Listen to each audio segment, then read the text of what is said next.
Colgate Dental Cream to clean your breath while you clean your teeth and help stop tooth decay, and Bluster Cream Shampoo for soft, glamorous, caressable hair bring you Our Miss Brooks, starring Eve Arden.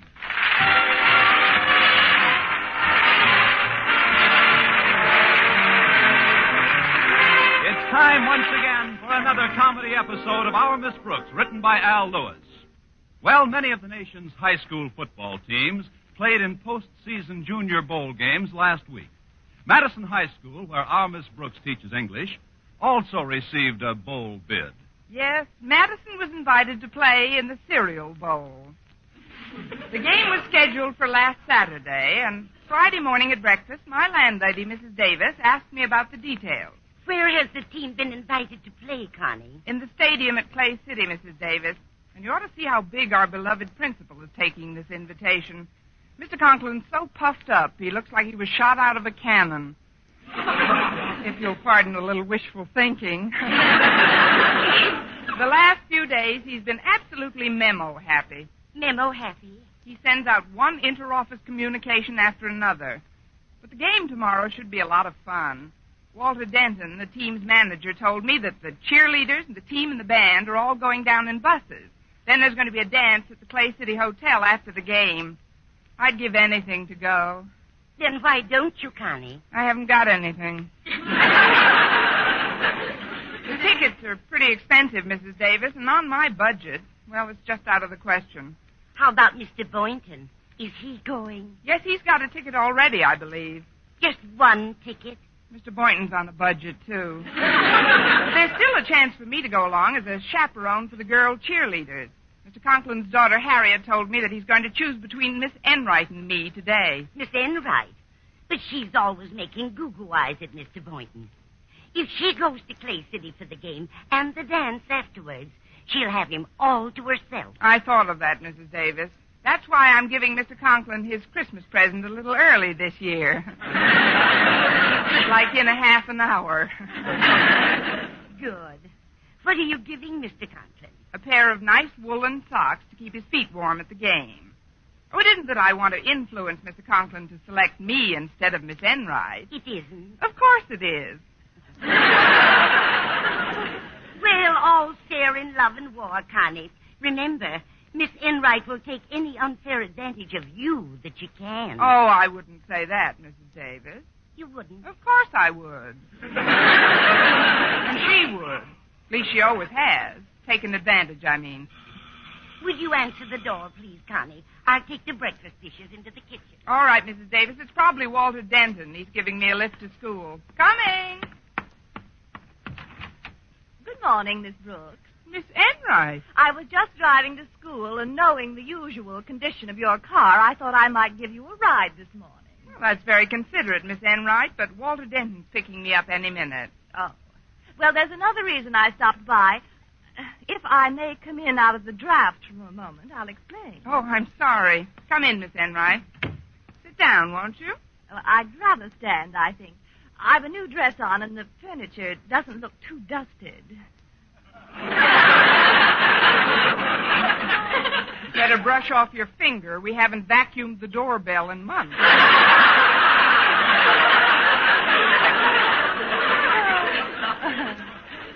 You're so witty, darling.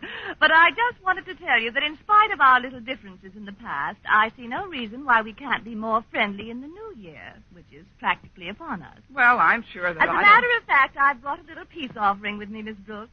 Here, I'd like you to have this ticket. Ticket? To what, Miss Enright? To the Fireman's Ball. My Aunt Jessie bought it weeks ago, but the poor darling just doesn't feel up to going this year. And rather than waste the ticket, we immediately thought of you. Auntie says it's a lot of fun for spinsters. What time will you be there? Look, Miss Enright, I don't believe that an unmarried girl should consider herself a spinster until she reaches a certain age. Well, don't be testy, darling. I'm sure you won't reach that age for months yet. Now, take the ticket and have a good time tomorrow night. Oh, it's for tomorrow night. Now, that's a coincidence. The bowl dance is being held tomorrow night in Clay City. And one of us is supposed to chaperone that affair. Oh, but I'm virtually assured of that position, Miss Brooks. What makes you think so? Oh, I could tell from dear Mr. Conklin's reaction to my visit yesterday. You see, I dropped into his office after school with a little gift for him. I always like to give out my Christmas presents early. What potential chaperone doesn't? What did you give Mr. Conklin? I gave him a lovely pair of woolen socks. Woolen socks? Yes, he was very appreciative. Seemed genuinely touched. But that's what I like about our principal anyway. He has such a warm heart. Don't you think so, Miss Brooks? I don't know about his heart, but he's going to have the warmest feet in Clay City.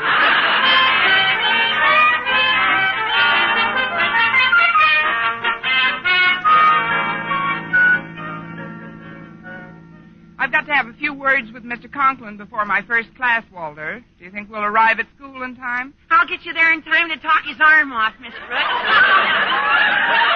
You shouldn't worry about that job as chaperone. There's absolutely no doubt that you'll be chosen. Well, according to Harriet, it's still between Miss Enright and me. But, Miss Brooks, anybody who could possibly pick Miss Enright over you for any kind of position should have Mr. Conklin's head examined. I mean, it's a foregone conclusion that he'll take you. And the dance ought to be a lot of fun tomorrow night. Harriet and I have promised each other every dance. Except maybe one or two she'll have to give Mr. Boynton. Oh, then Mr. Boynton is definitely going. I thought you knew. Yeah, he got his ticket Monday right after we were chosen to play in the bowl. He's followed the team through thick and thin, Miss Brooks. That's why you've just got to go tomorrow. Well, how can I, Walter, unless I'm chosen chaperone? Well, easy. You can still buy a ticket. It's not that easy. There's only a limited supply, you know. Of tickets? Of money. And tickets. They're probably all sold out by now. Oh, don't worry, Miss Brooks. We'll figure something out.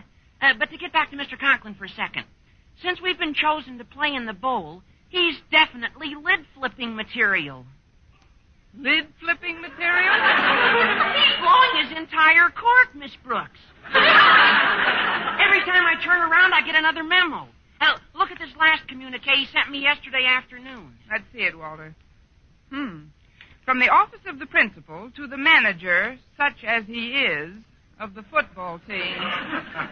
As per my prior instructions, have you made sure the members of the school band are bringing their instruments? What does he think they're going to play on, tissue paper and combs? Not that it wouldn't be an improvement. Mr. Conklin is a man of many memos these days. He sure is, Miss Brooks. But there isn't much we can do about it. After all, a school principal is a school principal. I guess you're right, Walter. But under another set of circumstances, Mr. Conklin and I might get along beautifully. What kind of circumstances, Miss Brooks? If he were the principal of Madison High and I was an English teacher in Budapest.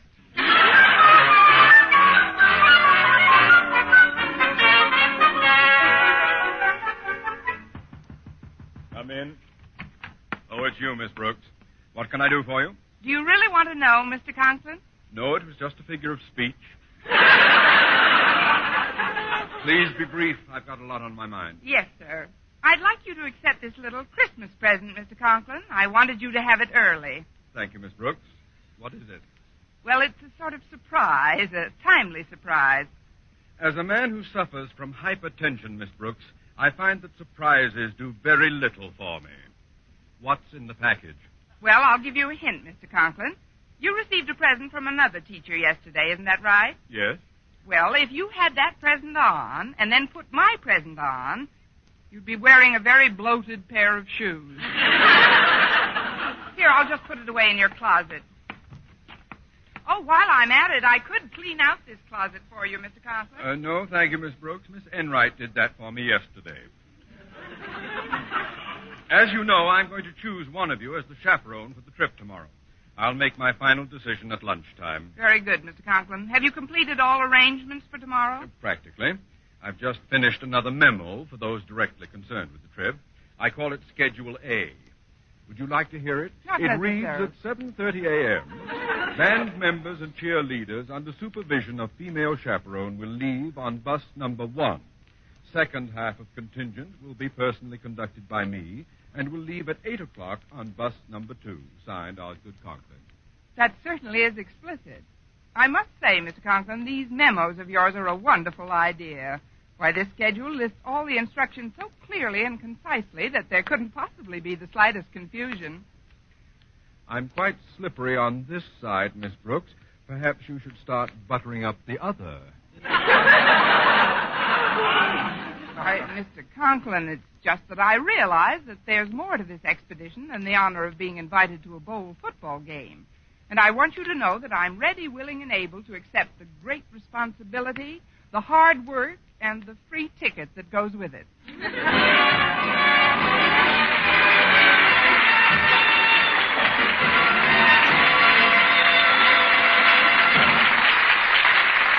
Our Miss Brooks, starring Eve Arden, will continue in just a moment. But first, here is Vern Smith.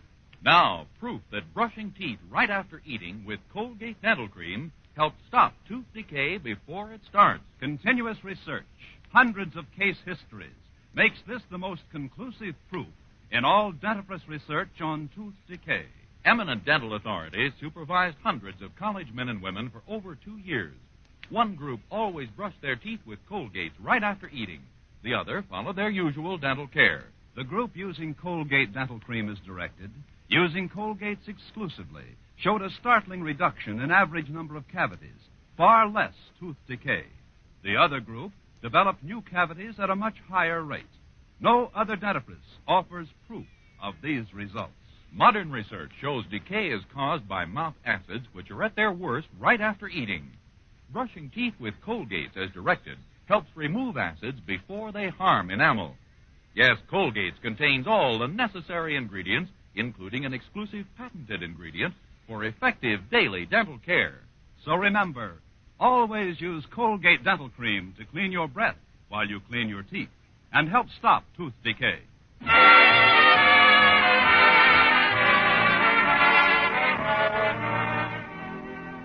Well, when lunch period started, I made my last bid for Mr. Conklin's favor. I went to the school cafeteria and filled a tray with the best food available, then carried it down to his office so he could have his lunch in private. The door was ajar, so I walked right in. Surprise! Ah!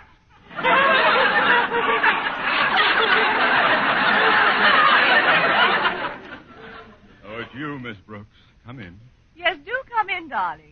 Miss Enright, what are you doing here? Miss Enright was thoughtful enough to bring me some food from the cafeteria so I could have my lunch in private. Wasn't that sweet of her? Sweet and swift. What's that you have on the tray, Miss Brooks? This? Oh, I just thought you might like a little dessert, Mr. Conklin. What sort of dessert? Roast loin of pork. How terribly middle class. Well, it looks delicious, but I've just finished a Swiss steak that Miss Enright brought me. I've got to watch my weight. Oh, then I'll just take it back. Put it down on my desk. I've a long day ahead of me. Now then, you're both wondering, no doubt, as to which of you is my final choice for the position of chaperone at the Clay City game and dance. Well, there's no hurry about it, Mr. Conklin. If you want to... Who? Well, it's not you, Miss Brooks. Then you mean... No, it's not you either, Miss Enright. I've decided that the ideal chaperone for this trip is Mrs. Conklin. Mrs. Conklin? Your wife? An amazing deduction.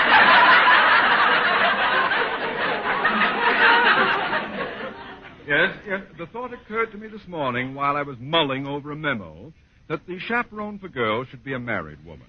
That eliminated Miss Enright, of course. And unless there's been a sudden and radical upheaval in your existence, you're not married either, Miss Brooks. You're so right, Mr. Conklin. But if you'll excuse me now, I've got something very important to do in the cafeteria. What's that, Miss Brooks? I've got to start engineering a sudden and radical upheaval in my existence.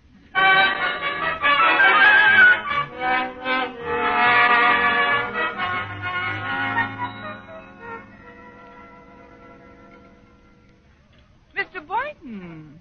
Well, this is a coincidence. What is, Miss Brooks? My running into you like this after only 5 minutes of stalking. But, Mr. Boynton, I wanted to talk to you about the weekend. Have you any plans? Plans? Certainly, Miss Brooks. I've got a ticket to the Cereal Bowl game at Clay City. But that's 80 miles away, Mr. Boynton. And I understand the trip is being made in buses, those drafty, old-fashioned buses. Oh, they're not so bad, and the game should be a lot of fun. Fun? Bucking those crowds? Then when you do get in, you have to sit on hard wooden benches with your feet on cold cement. And do you know what a breeding place for germs a mob of people can be? But, Miss Brooks, people go to football games all the time, never catch anything. Some people stay home and never catch anything.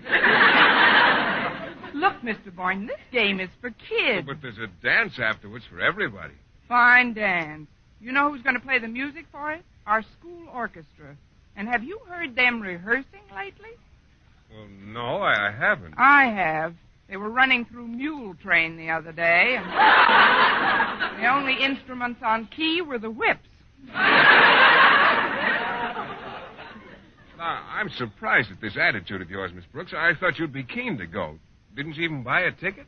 Buy a ticket? I wouldn't go to that clam bake if somebody gave me a ticket.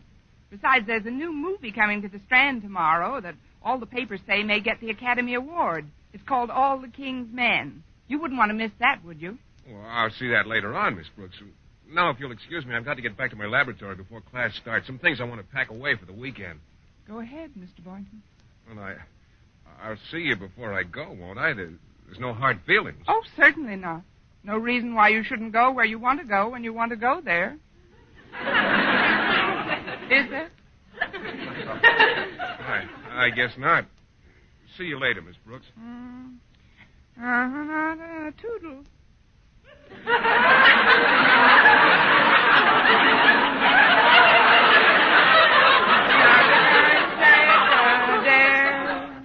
But instead I'll trust him implicitly. He can go where he wants to go, do what he wants to do. I don't care. My affection. Excuse me, Miss Brooks, but I've got the most wonderful news for you. May I sit down for a minute? Why, certainly, Harriet. What's the news? Daddy just talked to Mother on the phone, and she doesn't feel up to going along tomorrow. So he picked you to chaperone the girls. Me? What made him decide on me? Well, to be perfectly honest about it, Miss Brooks, Daddy flipped a coin. He says if it was heads, you'd go, and tails, Miss Enright would go. And the coin came up heads? 3 times.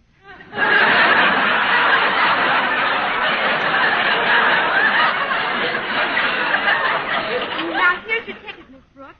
This is good not only for the game, but a round-trip ride on the bus and admission to the dance. Oh, I can hardly believe it. Oh, this is a real break, Miss Brooks. You got just utterly the last ticket in school. Oh, one more thing. Here's another memo from Daddy. He wants you to read it very carefully. Let's see. Schedule B. At 7:30 a.m., band members and cheerleaders under supervision of female chaperones. Yeah, I know, Harriet. In fact, I knew Schedule B when it was only Schedule A. If you'll pardon me, Harriet, I've got to tell someone about the news you just brought me. Who, Miss Brooks? Oh, someone. All right, Miss Brooks. And I know Mr. Boynton will be tickled to hear it.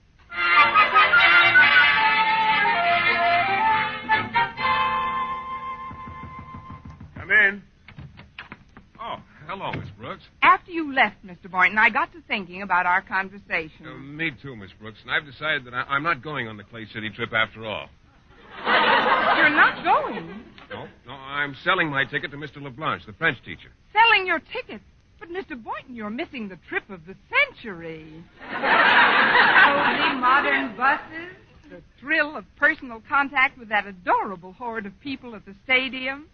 And then there's the game itself. Tense, exciting action, viewed from comfy, form-fitting beaver-board seats.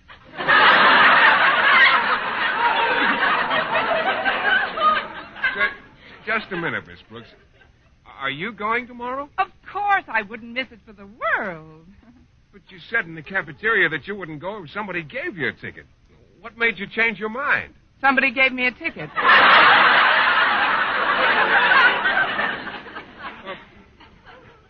Miss Brooks, what about all the King's men? All the King's men couldn't drag me away from Clay City tomorrow, Mr. Boynton. And I'm surprised that you don't feel the same way. Well, I would like to root for the old team, but I promised Mr. LeBlanche the ticket, and once I make a promise, I keep it.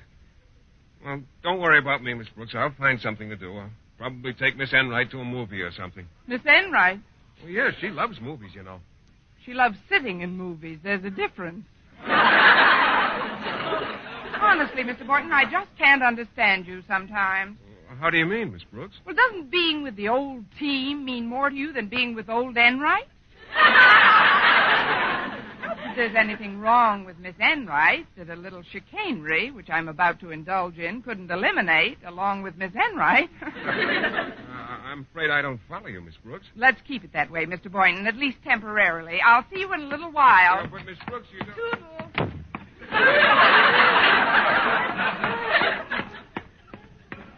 Hiya, Miss Brooks. I've been looking all over for you. And Mr. Conklin wants you to read this memo right away. Oh, let's see that, Walter.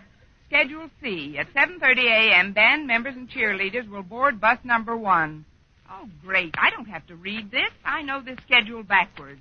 Well, you don't sound very enthusiastic about being chosen chaperone, Miss Brooks. Frankly, Walter, I'm not. So why not?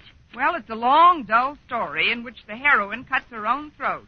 But boiled down, it reads, Mr. Boynton isn't going. Now I'm stuck with a ticket for a trip I don't even want to make. Hello, Miss Brooks. Walter. Oh, it's you. Hi, Miss Enright.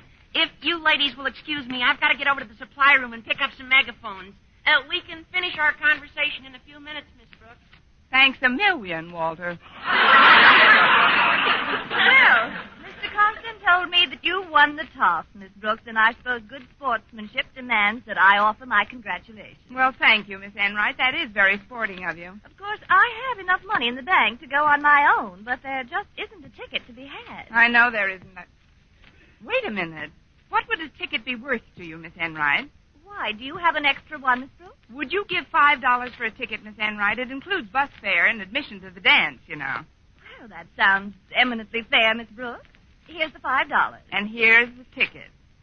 Well, I have to be running along now, Miss Enright. Hope you have a nice time over the weekend. Oh, I'm sure we'll all have a nice time. You and Mr. Boynton and myself. I'm sure we will, Miss Enright. Goodbye. I wonder where she got this ticket. Hi, Miss Enright. Well, I got all the equipment and stuff, and where did Miss Brooks go? I wanted to cheer her up a little. Cheer her up? Yeah. She seemed kind of blue because Mr. Boynton isn't going to the game tomorrow. Mr. Boynton is... So that's why she sold me the ticket.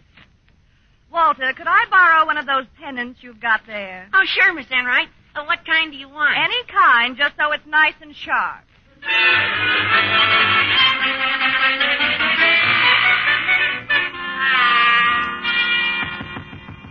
Come in. It's me again, Mr. Boynton. There's something I'd like I'm glad you came back, Miss Brooks. I've been thinking this over very carefully, and I've decided that I've just got to go and root for our team tomorrow.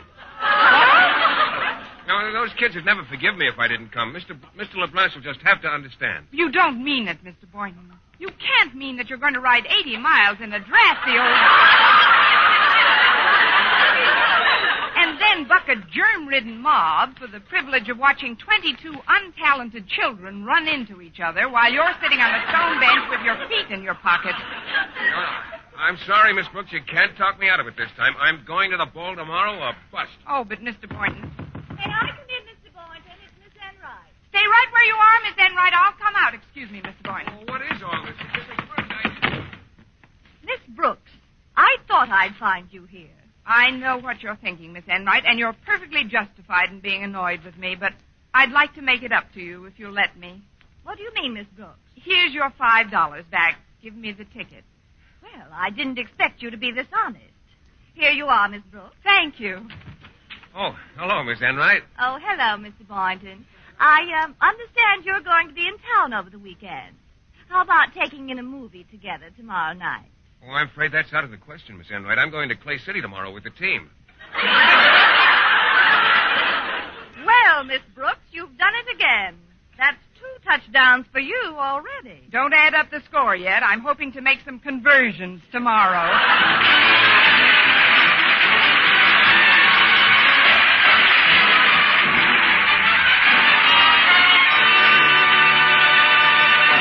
Eve Arden as our Miss Brooks returns in just a moment, but first... Dream girl, beautiful luster cream girl. Tonight, yes, tonight, show him how much lovelier your hair can look after a Luster Cream shampoo. Luster Cream, world's finest shampoo. No other shampoo in the world gives K-Duma's magic blend of secret ingredients plus gentle lanolin. Not a soap, not a liquid. Luster Cream shampoo leaves hair 3 ways lovelier. Fragrantly clean, free of loose dandruff, glistening with sheen, soft, manageable. Even in hardest water, Luster Cream lathers instantly. No special rinse needed after a Luster Cream shampoo. So gentle, Luster Cream is wonderful even for children's hair. Tonight, yes, tonight, try Luster Cream shampoo. Dream girl, beautiful Luster Cream girl, you owe your crowning glory to a Luster Cream shampoo. And now, once again, here is our Miss Brooks. Saturday morning, as per Mr. Conklin's schedules, I boarded the 7:30 bus with the cheerleaders and the band. We arrived at the Clay City Hotel about half an hour before game time. Isn't this a swell room, Miss Brooks? Oh, it's very nice, Harriet. This is where we're going to change our clothes for the dance tonight. The band has a suite right down the hall. I'll get it. Hello, Miss Brooks speaking. Hello, Miss Brooks. This is Mr. Conklin. All set up in your room? Yes, and it's very comfortable, Mr. Conklin. How is your room? Splendid, thank you. But that's not what I'm calling about. I had Walter Denton deliver Schedule C to you yesterday, Miss Brooks. Did you read it? Oh, that wasn't necessary, Mr. Conklin. I remembered word for word the instructions you outlined in Schedules A and B. Never mind A and B, Miss Brooks. Do you happen to have Schedule C handy? Yes, sir. It's right here in my purse. Then open it up and read it to me. I'll hang on. Yes, sir. Here it is. It says, Schedule C, at 7:30 a.m., band members and cheerleaders will leave on bus number 1. Due to the fact that I have procured a much larger bus than was previously planned, bus number 2 has been canceled. Read on, Miss Brooks. Therefore, chaperone will delay departure of the bus until 8 a.m. But, Mr. Conklin, if the second bus was canceled, what transportation did you have? None, Miss Brooks.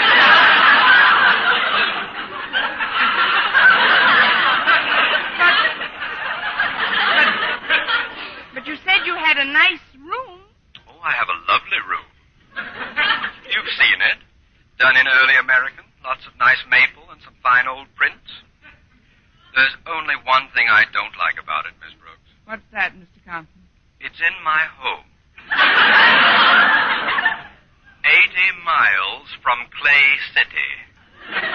Oh, this is terrible. I don't know what to say, Mr. Conklin. Why, I'm responsible for you being left all alone. Oh, but I'm not alone, Miss Brooks. You're not? No. No, there are 25 of us here.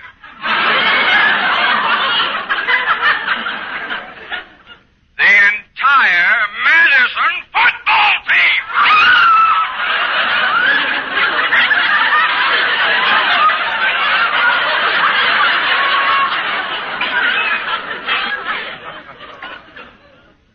Now then, Miss Brooks, with the game due to commence in half an hour, who is going to take the field against Clay City? The Madison Band, Mr. Conklin. The band? You're going to have the band play football? No, sir, mule train. That's one way we'll be sure to whip them. Next week, tune into another Our Miss Brooks show brought to you by Luster Cream Shampoo for soft, glamorous, caressable hair and Colgate Dental Cream to clean your breath while you clean your teeth and help stop tooth decay. Our Miss Brooks, starring Eve Arden, is produced by Larry Burns, directed by Al Lewis, with music by Wilbur Hatch.